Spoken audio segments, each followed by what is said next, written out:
Pernahkah kamu mendengar suara gamelan berbunyi di tengah malam tanpa satupun manusia yang menang? Malam itu, angin berhembus pelan di desa Wanasari, sebuah desa tua di kaki perbukitan Jawa yang masih memegang adat seperti memegang napasnya sendiri. Di ujung desa berdiri sebuah sanggar seni, bangunan kayu tua dengan atap genting yang berlumut. Dikelilingi pohon beringin dan sawo kecil. Orang-orang menyebutnya Sanggar Satrio Lara. Dan di sanalah Pak Maman tinggal. Pak Maman bukan seniman besar. Ia bukan dalang terkenal. Bukan penabuh gamelan yang sering naik panggung. Ia hanya penjaga sanggar. Tapi semua orang tahu bahwa Pak Maman sanggar itu sudah lama mati. Usia hampir 60. Tubuhnya kurus, punggungnya sedikit membungkuk, dengan wajah keras yang selalu tampak lelah. Namun matanya selalu jernih. Mata orang yang setia, mata orang yang memegang janji. Setiap pagi, Pak Maman menyapu lantai sanggar. Siang hari ia membersihkan gong, sahron, kenong, dan bonang satu persatu. Seolah sedang memandikan makhluk hidup. Dan di setiap malam, sebelum pulang ke rumah kecilnya di belakang sanggar, ia selalu berdiri lama di depan gamelan paling tua.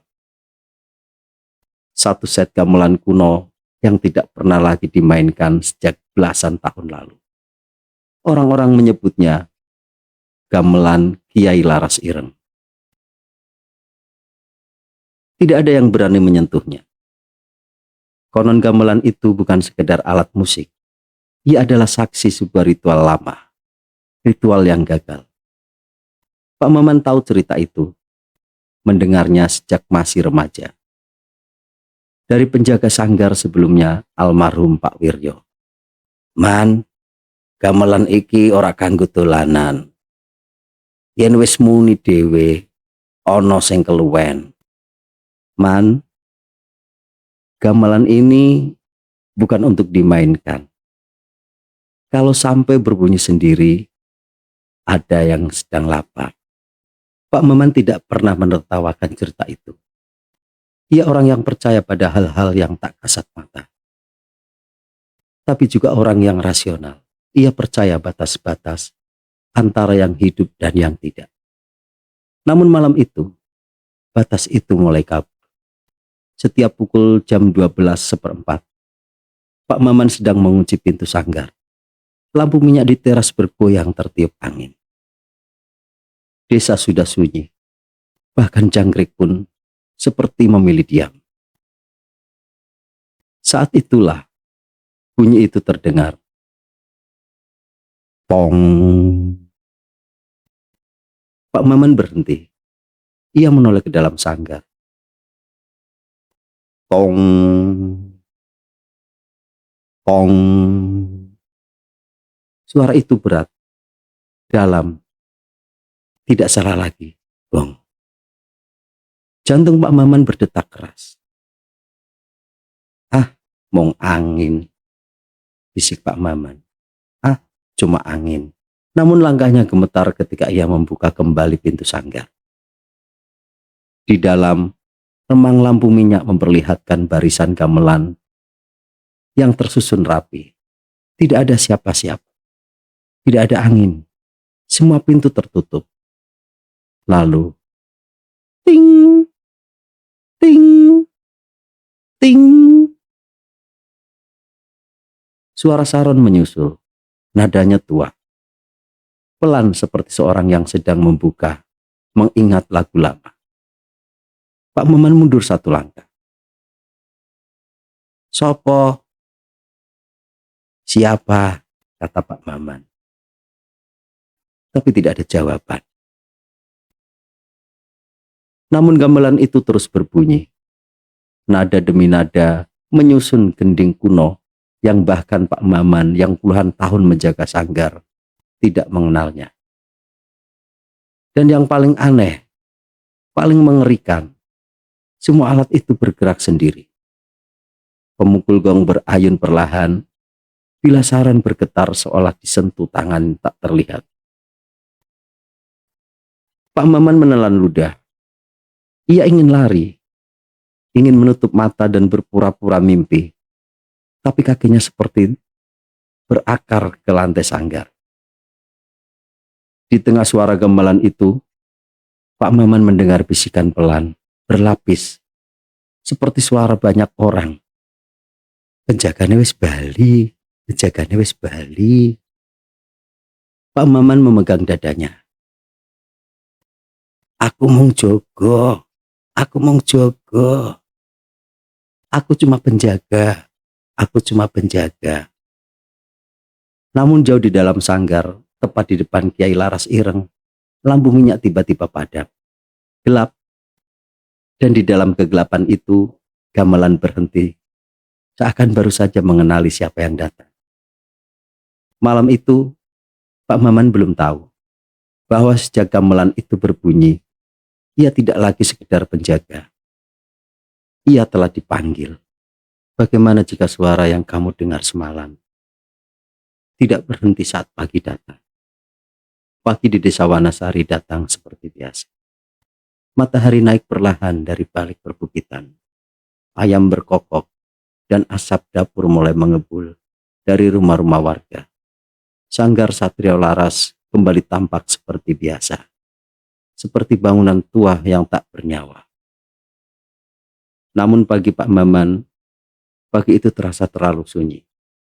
Ia duduk di bangku kayu depan sanggar, memegang cangkir kopi hitam yang sudah dingin. Matanya cekung. Semalam ia tidak tidur. Setiap kali memejamkan mata, nada itu muncul. Ting, tong, ting. Bukan suara biasa, bukan sekedar ingatan. Nada itu hidup, berjalan pelan di dalam kepalanya, menyusun gending yang tak pernah ia pelajari. Aku ratau sinau gending iki. Aku tidak pernah belajar gending ini, bisik Pak Maman dalam hati. Ia bangkit membuka pintu sanggar. Aroma kayu tua dan besi gamelan menyambutnya. Semua terlihat normal. Tidak ada pemukul yang bergerak, tidak ada bekas apapun. Tapi saat Pak Maman melangkah mendekati Kiai Laras Ireng, dadanya mendadak sesak. Gamelan itu seperti menunggu. Pak Maman bukan orang yang bodoh. Ia tahu, jika sesuatu terjadi di sanggar, maka adatlah yang pertama harus dihormati. Ia mengambil sapu, membersihkan lantai seperti biasa. Namun tanpa sadar, kakinya melangkah mengikuti irama-irama yang hanya ia dengar. Ting, ting, pong. Tangannya berhenti di depan saron. Pak Maman terdiam. Ngapunten, permisi, kata Pak Maman. Ia tidak tahu pada siapa ia meminta izin. Tapi kalimat itu terdengar begitu saja. Seperti kebiasaan lama yang tiba-tiba bangkit dari dasar ingatan. Tanpa sadar, tangannya terangkat dan menyentuh bilah saron Kiai Laras Ireng. Ting! Suara itu menggema lebih keras dari seharusnya. Pak Maman tersentak, mundur. Namun anehnya, tidak ada rasa takut. Yang ada justru rasa akrab, seperti menyentuh sesuatu yang sudah lama ia kenalnya. Dan di saat itulah, gending itu lengkap di kepalanya. Nada demi nada tersusun jelas.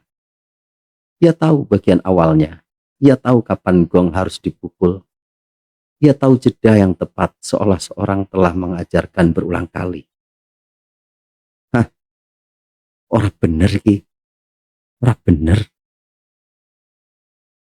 Hah, tidak benar ini, kata Pak Maman panik.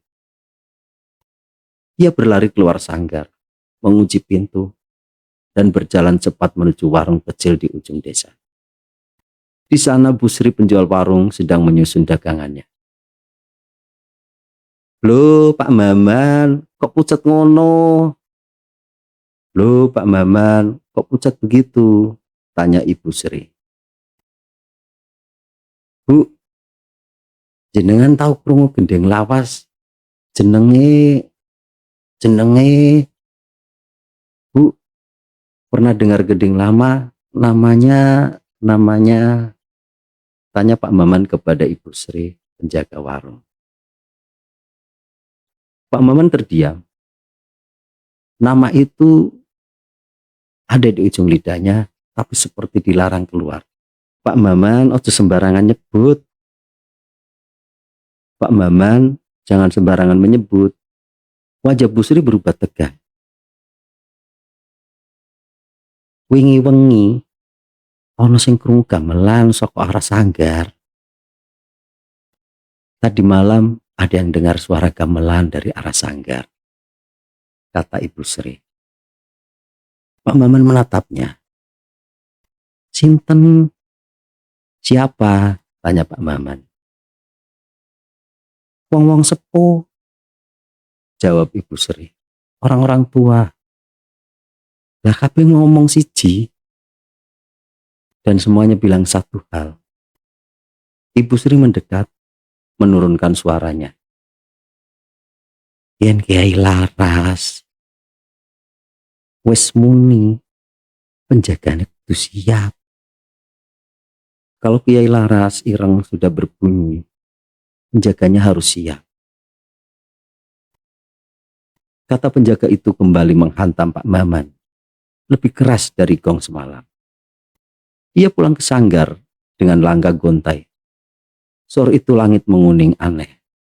Angin membawa bau tanah basah meski tidak hujan. Di dalam sanggar Pak Maman duduk sendirian. Ia mencoba menutup telinga, tapi percuma. Gending itu gini tidak hanya terdengar. Ia mulai menggerakkan tubuhnya. Jari mengetuk lantai, mengikuti irama. Bahunya bergoyang pelan. Napasnya menyatu dengan tempo yang tak kasat mata. Dan di antara nada-nada itu, muncul suara lain, lebih jelas dari malam sebelumnya. "Urung rampung."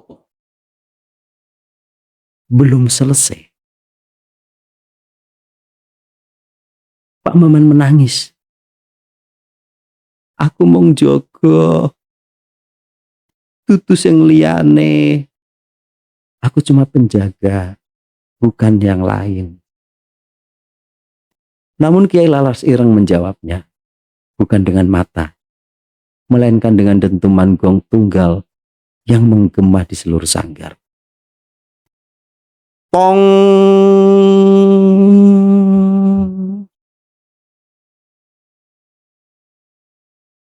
Gending itu memang belum selesai, dan Pak Maman baru saja memainkan nada pertamanya. Pernahkah kamu merasa sesuatu justru mengawasimu saat semuanya terdengar sunyi? Sejak sore itu, Pak Maman tidak lagi mendengar gending itu secara utuh. Nada-nada di kepalanya menghilang satu persatu, seakan sengaja ditarik menjauh. Sanggar Satrio Laras kembali hening, terlalu hening. Kesunyian itu membuat Pak Maman lebih gelisah daripada suara gamelan semalam. Ia duduk bersila di lantai sanggar, menghadap Kiai Laras Ireng. Lampu minyak menyala redup, menciptakan bayangan gamelan yang memanjang di dinding. Bayangan yang tak lebih banyak daripada jumlah alatnya. "Yen pancen arep njalo, ojo setengah-setengah. Kalau memang mau mengambil, jangan setengah-setengah," bisik Pak Maman dalam hati. Waktu berjalan lambat. Jarum jam dinding berdetak keras, seolah sengaja mengingatkan bahwa malam semakin tua. Tiba-tiba ketukan pintu terdengar. Tok tok tok tok tok tok tok. Pak Maman tersentak. Tidak ada warga yang datang ke sanggar malam-malam seperti ini. Sinten? Siapa? Tanya Pak Maman. Tidak ada jawaban. Ketukan terdengar lagi. Kali ini lebih pelan, tapi lebih dekat. Pak Maman berdiri mengambil lampu minyak dan berjalan ke pintu. Saat pintu dibuka, seorang lelaki tua berdiri di ambang. Pak Maman membeku. Lelaki itu tinggi kurus, mengenakan beskap hitam lusuh, belangkon pudar, dan membawa tas kain tua. Wajahnya terlalu familiar. Pak Wiryo? Suara Pak Maman. Lelaki itu tersenyum tipis. Isi eling, Man. Masih ingat, Man? Tanya Pak Wiryo pada Maman. Padahal Pak Wiryo telah meninggal 15 tahun lalu. Pak Maman mundur selangkah. Lampu minyak di tangannya bergetar, nyaris padam. Panjenengan sampun sedo. Bapak sudah meninggal, kata Pak Maman. Sedo kuwe mung kanggo sing rampung urusane. Mati itu hanya untuk yang sudah selesai urusannya, kata Pak Wiryo. Pak Wiryo melangkah masuk tanpa izin. Anehnya, kakinya tidak mengeluarkan suara di lantai kayu. Ia berdiri tepat di depan Kiai Laras Ireng.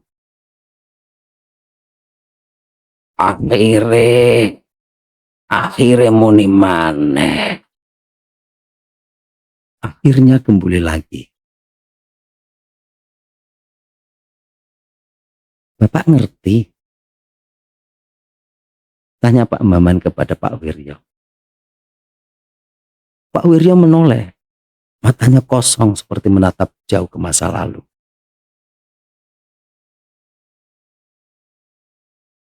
Waktu semono, rituale ora rampung.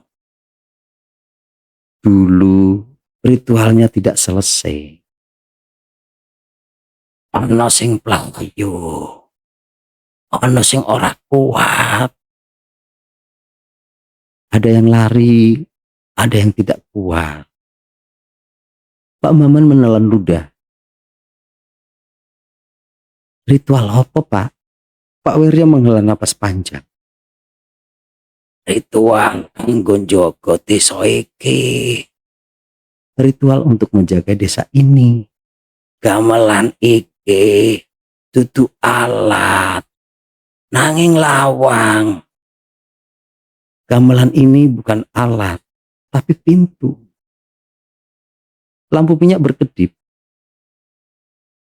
Angin dingin menyapu ruangan, meski semua pintu tertutup. Lawang menyangendi. Pak Wiryo menatap Pak Maman lama. Terlalu lama. Lawang kanggo ganti penjaga. Pintu untuk mengganti penjaga. Dada Pak Maman sesak. Aku ra gelem. Aku tidak mau. Pak Wiryo tersenyum-senyum. Orang yang sudah tahu jawabannya. Kowe wis gelem, Man. Kamu sudah mau, Man. Wiwit wingi wengi, gamelan muni tanpa penabuh. Sejak malam gamelan berbunyi tanpa penabuh. Tiba-tiba semua gamelan bergerak serentak. Pemukul terangkat, bila bergetar, gong berayun. Namun tidak ada satupun yang berbunyi. Hening. Hening yang menekan telinga.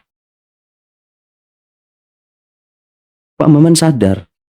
Gamelan itu sedang menunggu perintah. Yen wis siap, maino gending nganti rampung. Kalau sudah siap, mainkan gendingnya sampai selesai. Yen ora. Pak Wiryo memudar perlahan seperti asap lampu minyak. Besok iki bakal njaluk rampunganane.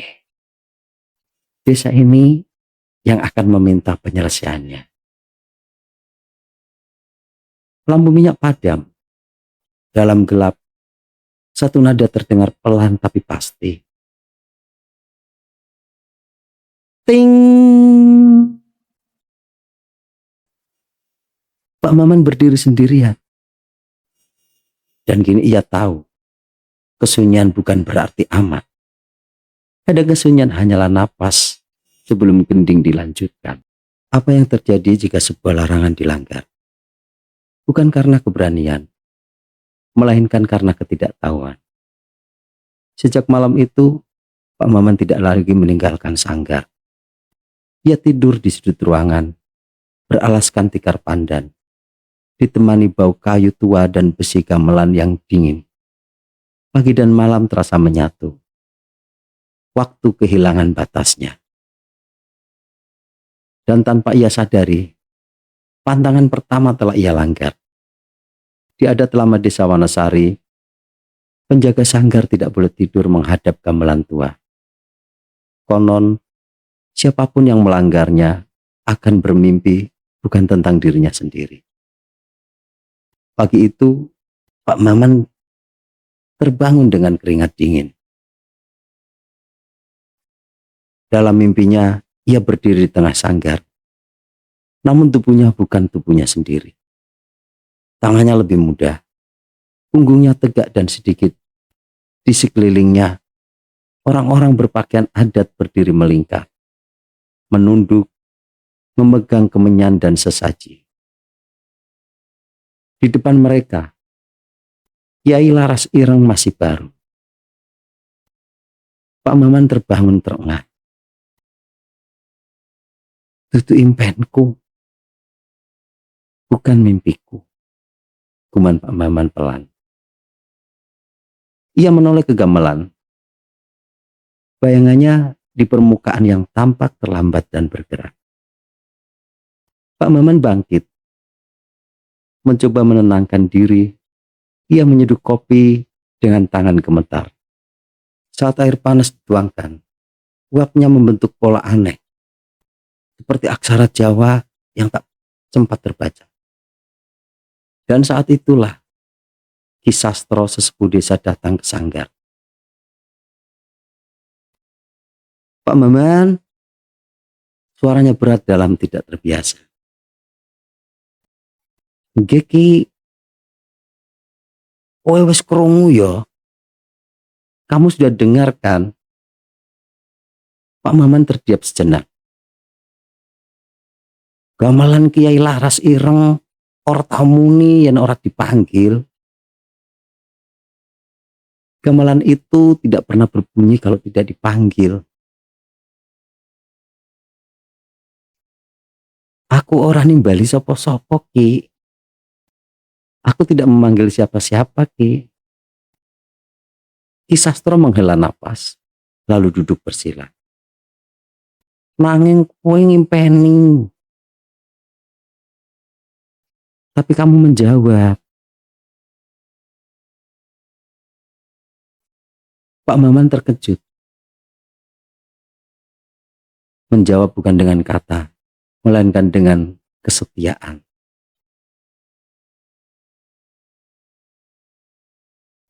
Ki Sastro menjelaskan pantangan yang selama ini hanya menjadi bisik-bisik.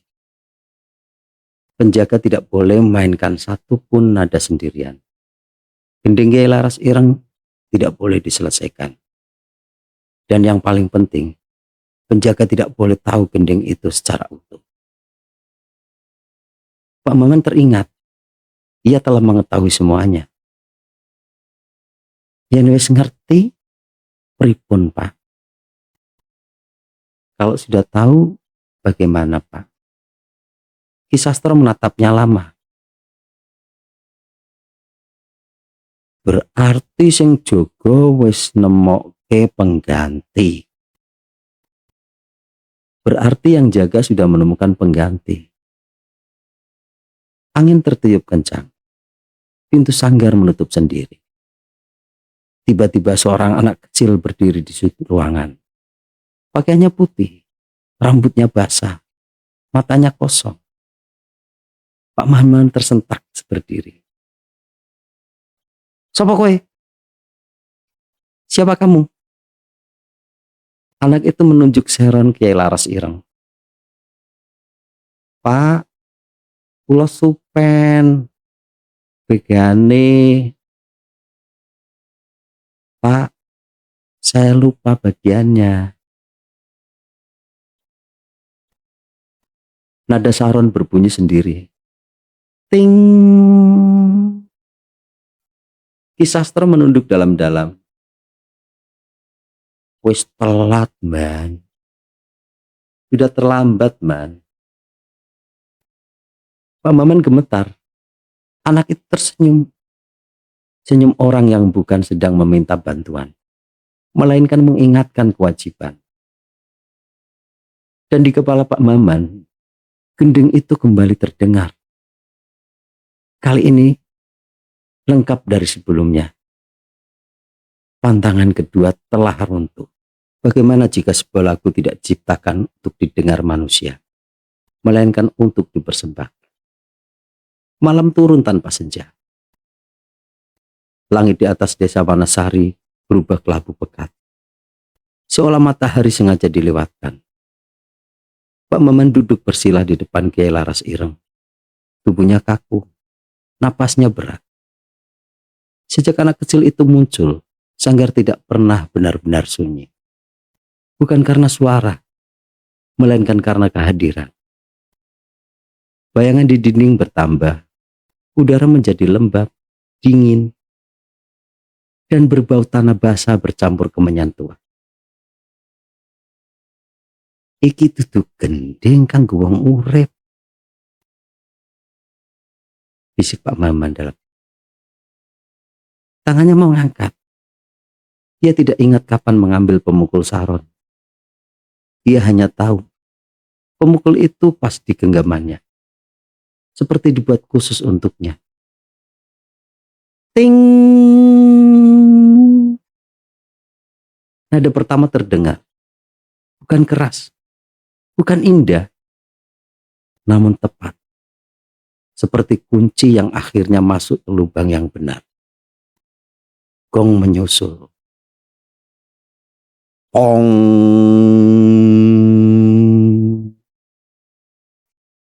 Seluruh sanggar bergetar. Tidak ada penonton, tidak ada penabuh lain. Namun satu persatu, gamelan lain ikut menyambut. Bergerak sendiri mengikuti irama Pak Maman. Ia memainkan gending itu tanpa sadar. Matanya terbuka, tapi pandangannya kosong. Dan di setiap jeda, terdengar napas lain. Napas yang bukan berasal dari paru-parunya. Di sela-sela nada, suara-suara muncul. Wes suwe ngenteni.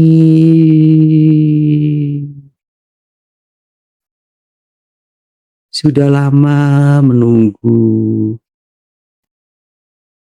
Suara perempuan terdengar. Pungkasane ono sing eling. Akhirnya ada yang datang. Pak Maman ingin berhenti, tapi tangannya terus bergerak. Gending itu menarik tubuhnya, bukan sebaliknya. Tiba-tiba sanggar tidak lagi tampak seperti sanggar. Di hadapannya kini berdiri puluhan orang berpakaian adat lama. Wajah mereka pucat, mata mereka hitam pekat. Mereka duduk bersila, tertib seperti sedang menyaksikan pertunjukan agung. Di barisan paling depan, anak kecil tadi duduk menunduk. Pak, saiki jenenge wis bali. Pak, sekarang namanya sudah kembali. Jenenge sopo? Nama siapa? Tanya Pak Maman tersenggal. Anak itu menatapnya. Jenenge panjenengan. Namanya Bapak. Gamelan berhenti mendadak. Hening. Pak Maman bergema di dalam gong. Meski tak satu pun mulut mengucapkannya. Ingatan Pak Maman terbelah. Ia melihat dirinya muda. Lebih muda dari yang pernah ia ingat. Berdiri di sanggar puluhan tahun lalu. Bukan sebagai penjaga, melainkan sebagai peserta ritual. Ia melihat orang-orang melarikan diri. Ia melihat darah menetes di lantai. Ia melihat dirinya sendiri bersembunyi. Aku lali. Aku lali. Aku lali sengaja. Aku lupa. Aku lupa dengan sengaja. Ia laras ireng berdentum satu kali.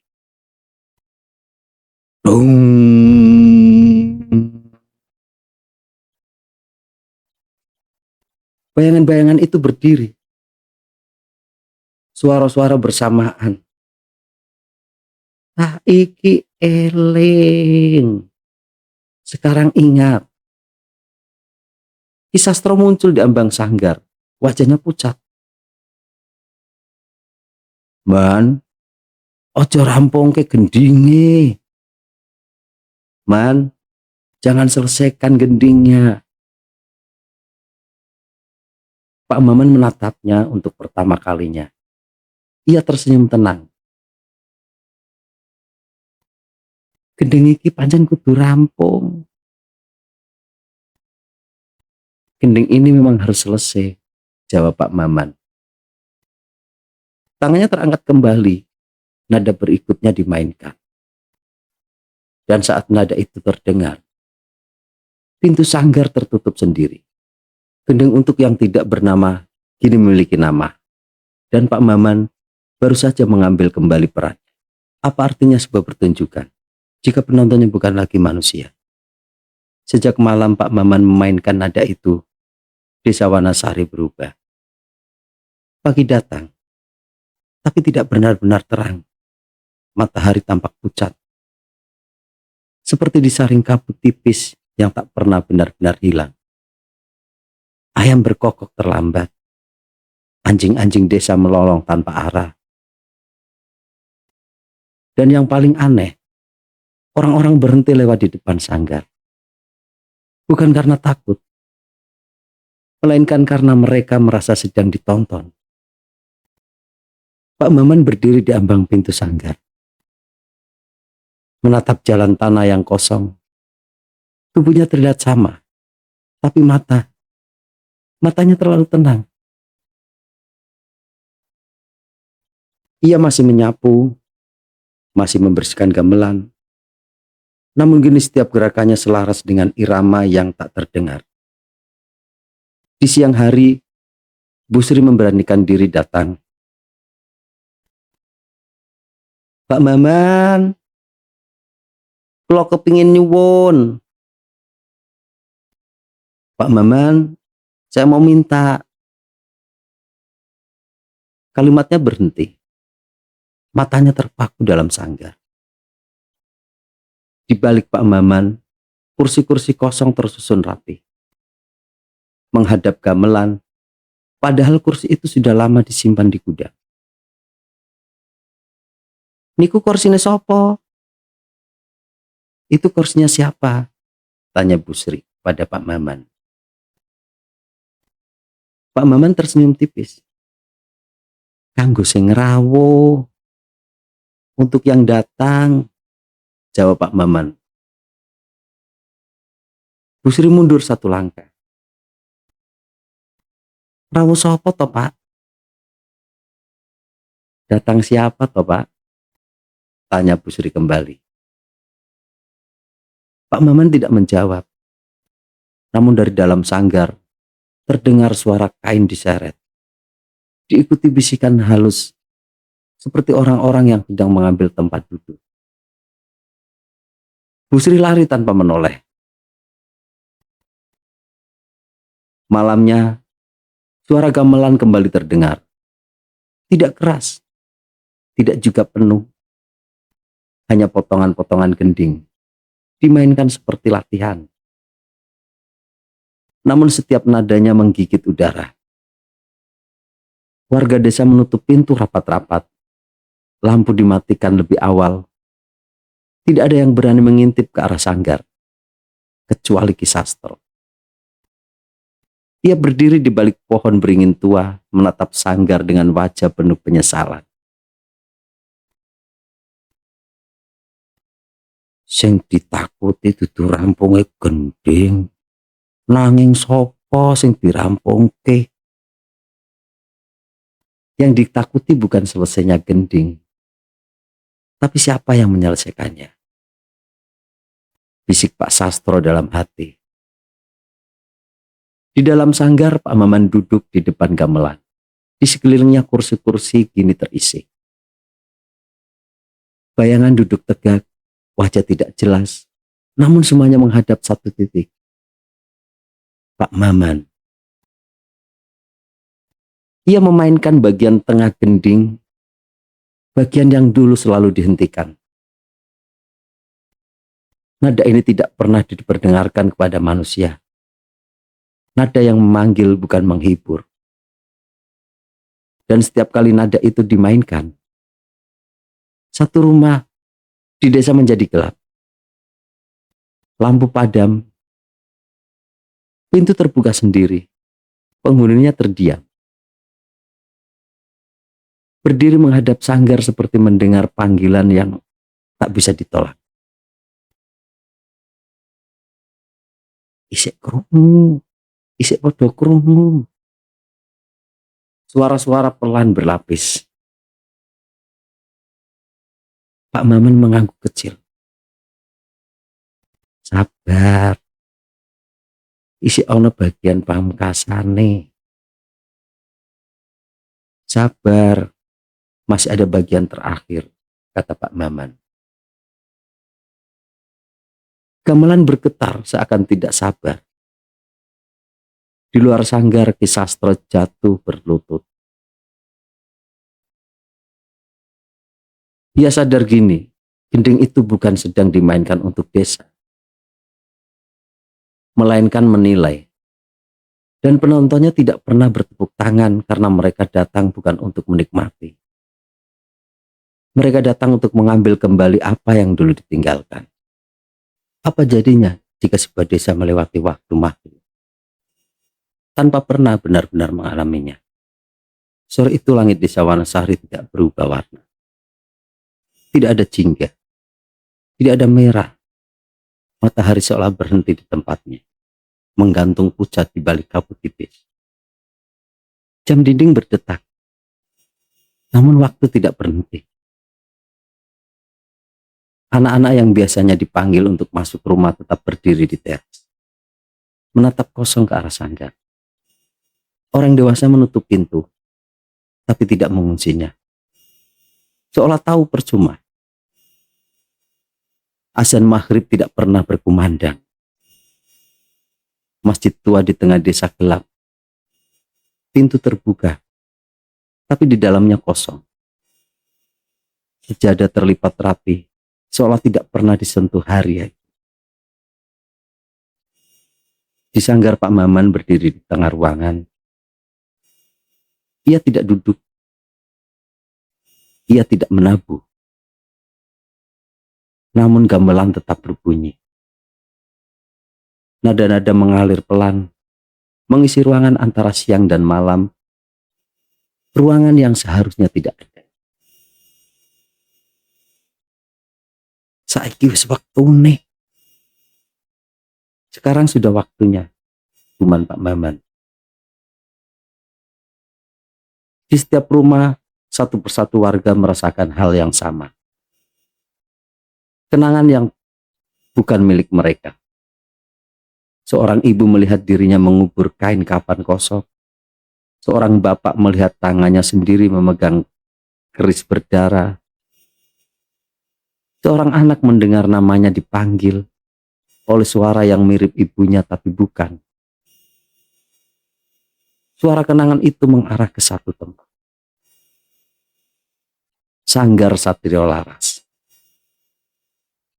Di bawah pohon beringin, Ki Sastro berdiri dengan tubuh gemetar. Ia memegang tas. Kain tua. Tas yang sama seperti milik Pak Wiryo dulu.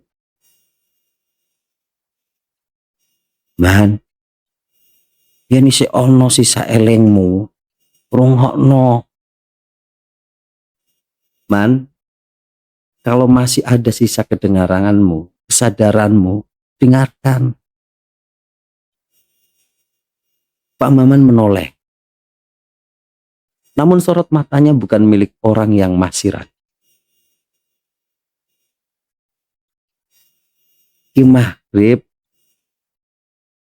iku mau watesan. Kalau maghrib itu hanya batas. Layan aku sing jogo watese kuwi. Dan aku yang menjaga batas itu. Nada gamelan berubah. Bagian air semakin dekat. Tiba-tiba anak kecil itu muncul kembali. Kini berdiri tepat di samping Pak Maman.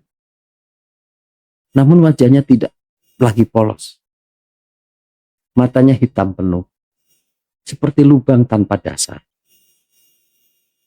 Pak, iki kabelnya wis remuk. Pak, ini semuanya. Pak Maman mengangguk. Ia mengangkat tangannya dan untuk pertama kalinya menabuh gong dengan tenaga penuh. Bung.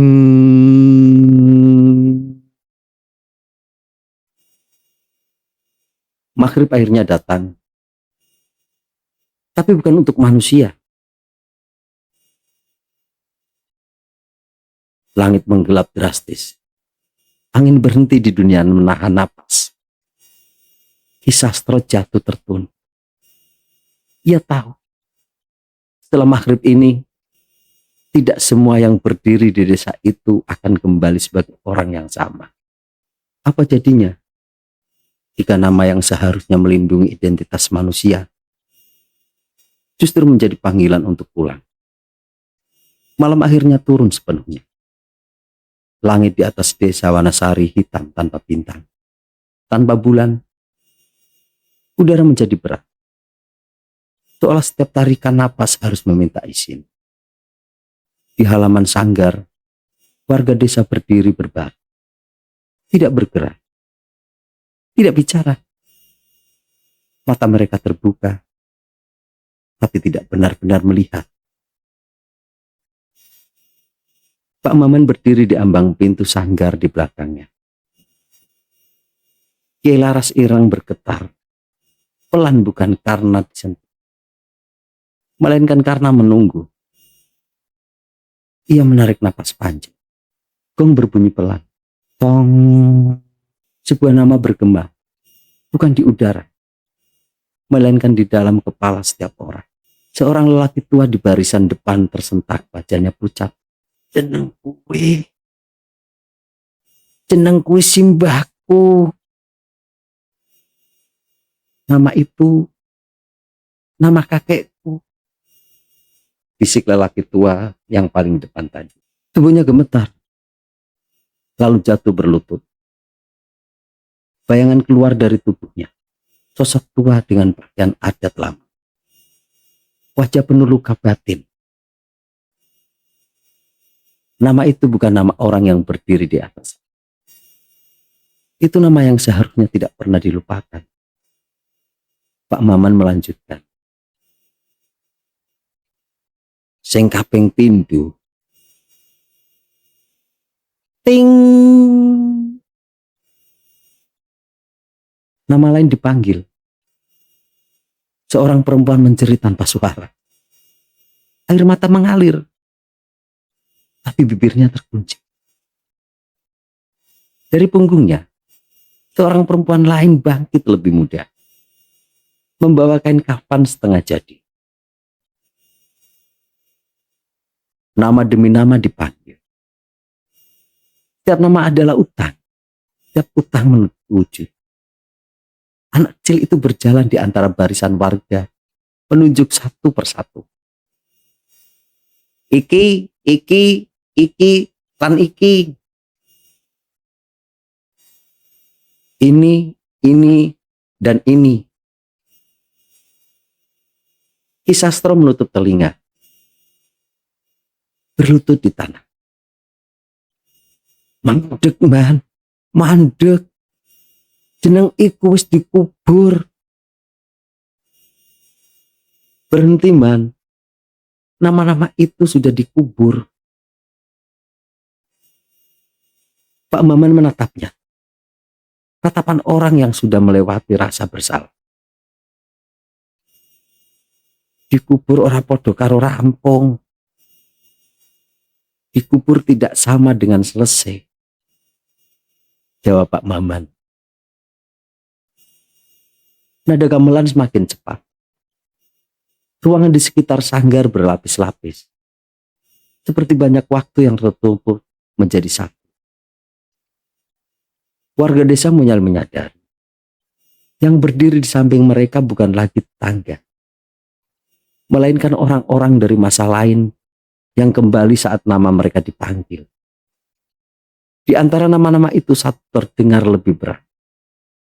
Nama Pak Maman. Gong berdentum lebih keras dari sebelumnya. Bung.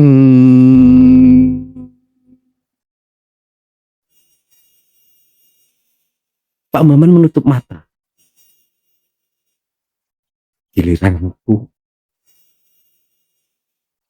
Gamelan berhenti mendadak. Sebuah bayangan menoleh ke arahnya. Kini jelas. Pak Maman bukan korban yang terseret. Ia adalah nama yang terakhir yang memang sejak awal ditulis untuk dipanggil. Pernahkah kamu membayangkan? Ada satu nada yang sengaja tidak pernah dimainkan. Karena jika terdengar, tidak ada jalan pulang. Malam semakin pekat. Udara di sekitar sanggar Satrio Laras terasa membeku. Seolah waktu enggan bergerak lebih jauh.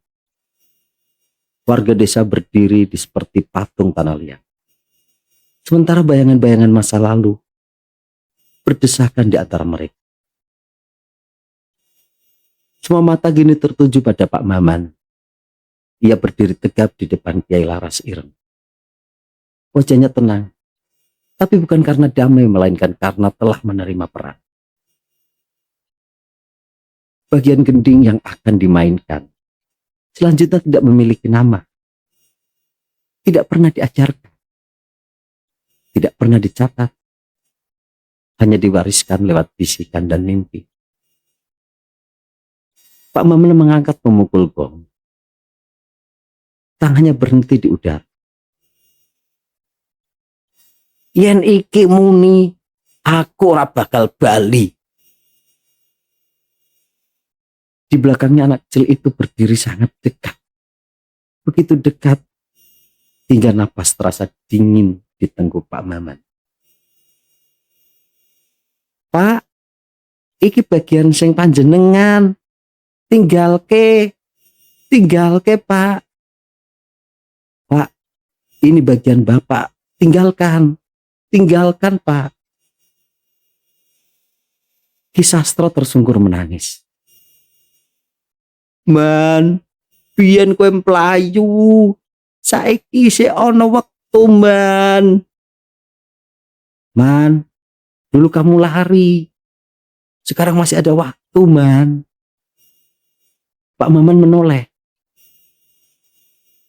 Untuk pertama kalinya suara terdengar sangat manusia.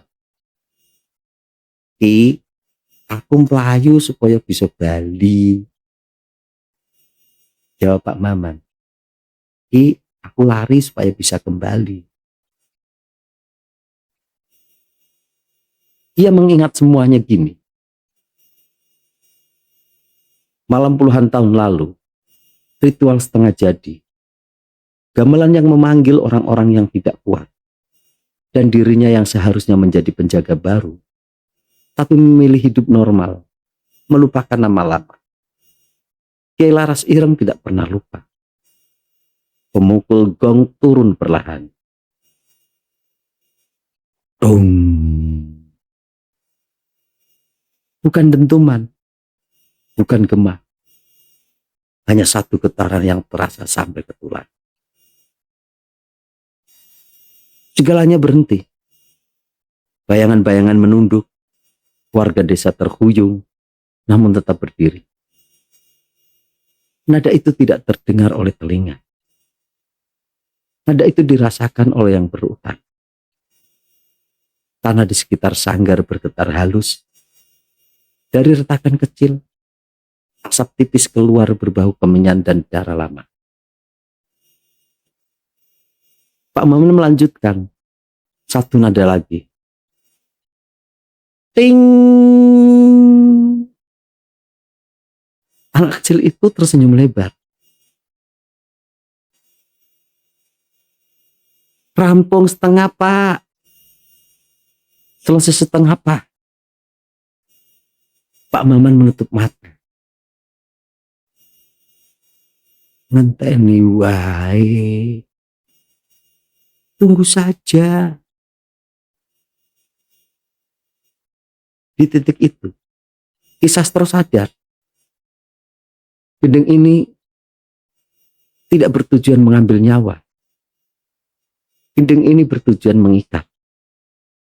Mengikat nama dengan tempat. Mengikat penjaga dengan pintu. Mengikat desa dengan kesalahan masa lalu. Dan bagian terakhir akan menentukan siapa yang benar-benar tinggal. Apa jadinya jika suatu yang kamu kira telah kamu tinggalkan ternyata hanya menunggu saat kamu cukup lelah untuk kembali. Nada terakhir belum dimainkan, namun desa sudah merasakannya. Angin berhenti sepenuhnya. Daun-daun membeku di udara. Seolah lupa bagaimana cara jatuh. Bagaimana napas para warga terdengar tertahan, pendek, dan tidak berani panjang. Pak Maman berdiri tepat di tengah sanggar. Di sekelilingnya, gamelan Kiai Laras Ireng tidak lagi tampak seperti benda mati. Permukaannya berkilat-kilat, memantulkan bayangan yang bukan lagi milik ruangan ini. Di antara bayangan itu, sosok-sosok lama berdiri tegak. Mereka tidak mendekat. Mereka menunggu keputusan. Anak kecil itu kini berdiri tepat di hadapan Pak Maman. Wajahnya berubah. Tidak lagi seperti anak. Kerut-kerut halus muncul. Matanya menyimpan usia yang tak terhitung.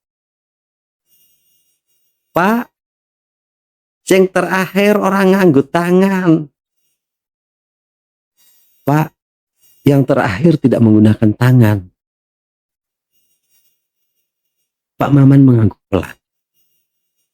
Ia meletakkan pemukul gong. Untuk pertama kalinya sejak malam itu, ia tidak menyentuh gamelan.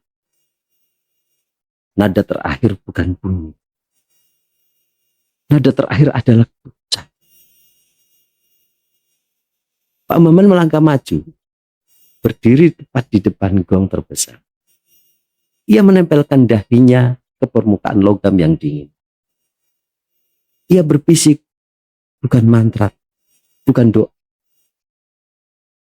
Aku lali, aku mulai. Dong.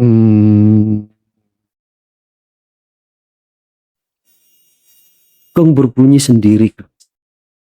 panjang dan dalam.